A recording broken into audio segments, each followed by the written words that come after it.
In 1999, a woman in labor gave birth to a boy named Henrik. As the years passed, Henrik grew into an intelligent and curious child. He became fascinated by science and constantly thought about the future, while the adults around him seemed distracted by their own problems and struggles. At the same time, his father Patrick abused his mother after she told him that Henrik was interested in science. Patrick then walked over to Henrik and reminded him that he owned everything, including his mother, before destroying his equipment. Patrick then grabbed Henrik's mother by the hair and dragged her into another room, where he brutally beat her as her screams echoed through the house. After some time passed, it was now 2011. Henrik was in school where he and his friends bullied a kid named Marku. They chased him around while calling him retarded Marku. Marku begged them to leave him alone, but Henrik pushed him to the ground before they finally walked away. A girl named Yulia then went to check on him, but shortly after, her father called her and she quickly left. Soon after, the year became 2024. Henrik was now fully grown, and it was the day of his father's funeral. Everyone paid their respects before Henrik took his mother back home. His mother then told him how she and his father had married at a young age, and that his father had only wanted what was best for him, which was why he never approved of Henrik's physics studies. Furious, Henrik slammed his mother against the table and shouted that she had allowed everything to happen. He then stormed out of the house while she broke down sobbing. Soon after, Henrik was in college while a professor taught the class as he and Sakari quietly talked. Not long later, Henrik received a text message saying that a company was interested in his scientific formula. The professor then called Henrik to the front, and Henrik began presenting his formula to the class. The professor mockingly asked him if his plan was to rewrite the laws of nature with his little project, and sarcastically questioned whether he thought he was Einstein. Henrik calmly assured him that it would eventually happen. Later, Sakari and Henrik sat together in a bar discussing their formula about quantum entanglement as an energy source. Sakari admitted that he could not solve the formula in time for the presentation. Henrik brushed it aside, saying that he brought him onto the project because he was different from everyone else and needed to see the bigger picture. He then received a phone call from a woman who told him that they had reviewed his idea, were very interested in it, and wanted to invest in him. She added that they wanted him to sign a contract before the end of the month. Soon after, Henrik presented his theory of quantum entanglement as an energy source. One of the professors questioned the unsolved formula and decided to put the project aside until the end of the semester. Shortly after, Henrik began yelling at Sakari in frustration, but Yulia interrupted them and explained how the superposition did not fit correctly before proceeding to fix the formula herself. Impressed, Henrik invited both of them to continue working with him. As time passed, they worked closely together and slowly grew closer, opening up to one another more each day. Eventually, Henrik invited Yulia out for coffee. As they spent more time together and talked more deeply, they gradually fell in love and eventually shared a kiss. Henrik signed the contract, and soon Henrik, Yulia, and Sakari continued working together. Henrik and Yulia fought, laughed, celebrated achievements, attended interviews, and eventually completed their formula together. As their success grew, Henrik and Yulia eventually got married. However, over time, Henrik became abusive toward Yulia, and the constant pain and suffering eventually drove her to take her own life. After a couple of decades had passed, the year was now 2064, and Henrik had grown old. Outside, a police officer waited for him to pick him up. As they drove through the streets, the world had fallen into complete chaos, with fires burning in the distance, trash scattered everywhere, and entire cities looking like places where people could no longer survive. Inside the facility, they explained to Henrik that they wanted to send him back in time to prevent global warming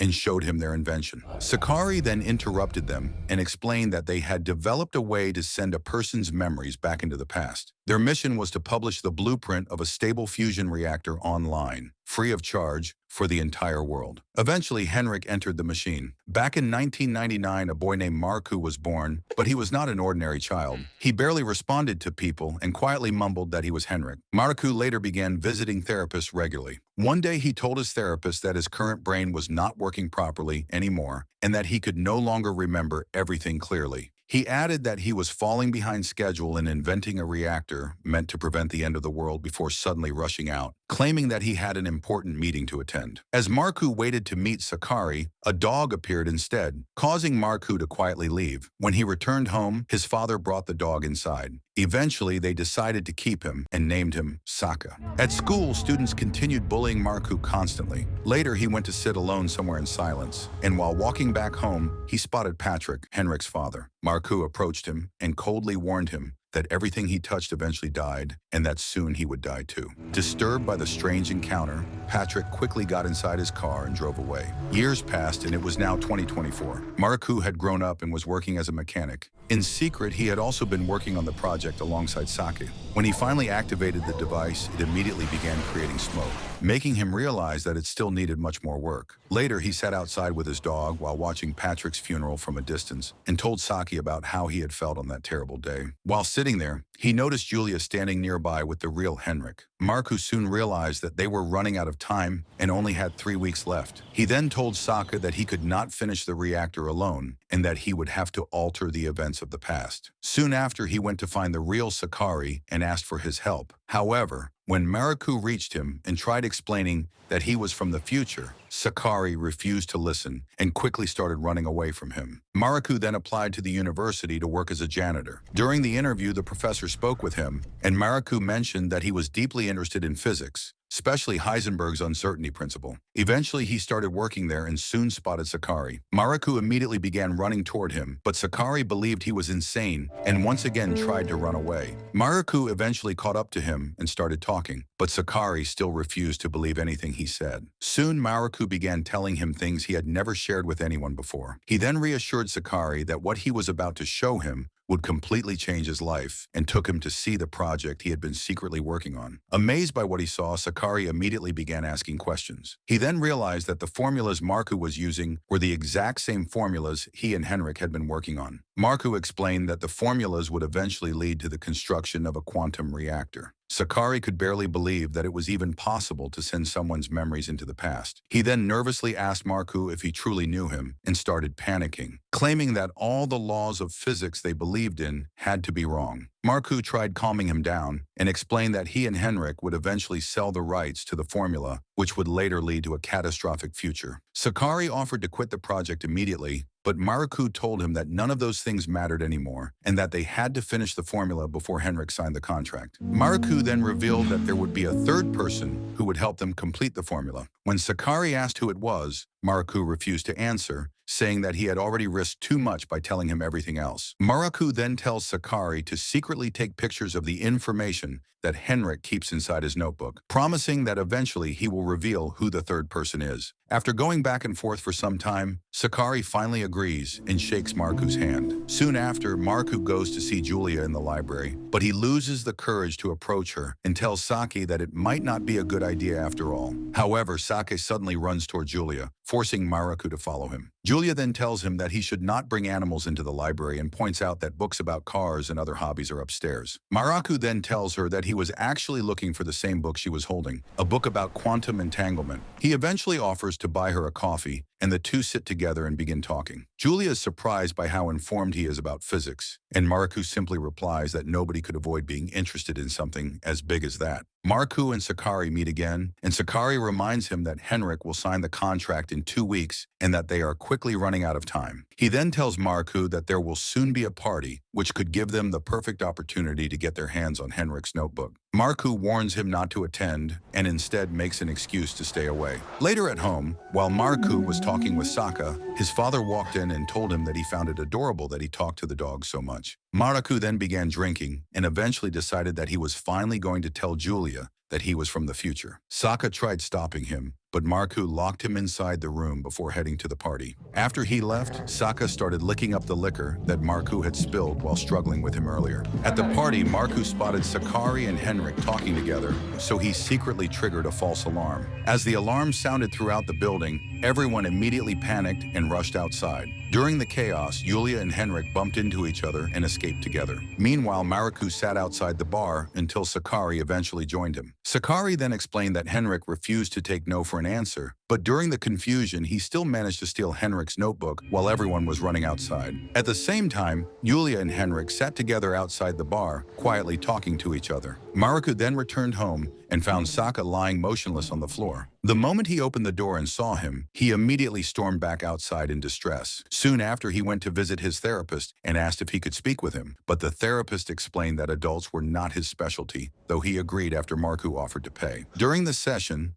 The therapist told him that every person has two sides to their personality, a public side and a personal side. He then explained that if someone has problems with their public personality, they can try to make peace with their personal one instead. Maraku suddenly jumped to his feet, thanked him quickly, and rushed out of the office. Soon after, Maraku met Julia, and the two started talking together. As they walked through the streets, it suddenly began to rain, forcing them into a nearby cafe where they sat down and drank coffee together. Julia then told him that she knew he was interested in her, but she had recently met someone at the university and thought he was mysterious. Maraku then tried telling her that he had actually come from the future, but before he could explain properly, she received a text from Henrik saying that he wanted to see her. Interrupting Maraku completely, Julia quickly rushed out of the cafe. Furious and heartbroken, Maraku smashed the glass sitting on the table. At the university, it was finally the day Henrik presented his project. While Maraku was cleaning nearby, Henrik approached him and mocked him by once again calling him retarded Maraku. Henrik then entered the room and began presenting his work. When the professor questioned the missing formula, Maraku walked inside to watch, only to see Henrik inviting Julia onto the stage and announcing that they had expanded the team. Enraged, Maraku stormed out of the room. Sakari quickly followed him and explained that he had already gone through Henrik's notebook but found nothing useful inside. According to him, it only contained basic formulas. However, when Sakari started mentioning Julia, Maraku suddenly became aggressive toward him. Eventually, Maraku returned to his garage and started drinking heavily. Completely depressed, he sat there alone until Sake noticed his condition and went to bring Marik's father upstairs to him. His father then quietly asked him what was wrong and wondered if it was because of a woman. He then began to tell him how, when he inherited his dad's company, it had already gone bankrupt and how it turned his life into a complete mess. He explained that he became a total wreck, but he eventually met an amazing woman who left him soon after. Years later, he met Mariku's mother and married her, and she helped him see things from the right perspective. He then tried to comfort him by telling him that you cannot own anyone. They hugged and his father went back downstairs. Maraku then tried to figure out what he was missing to complete the formula.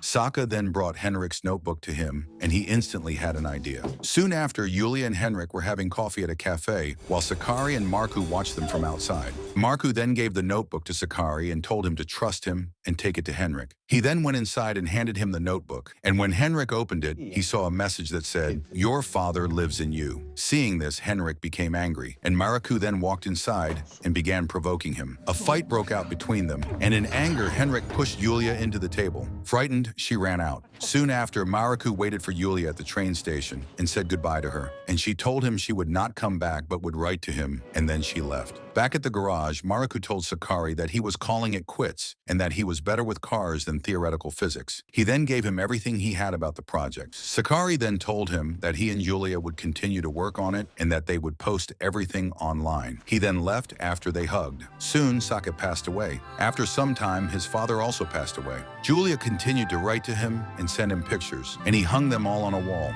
The pictures showed that she got married, had children, and that she and Sakari had also won a Nobel Prize, and eventually everyone grew old. Maraku hung her pictures up and sat there looking at a wall filled with her pictures, smiling.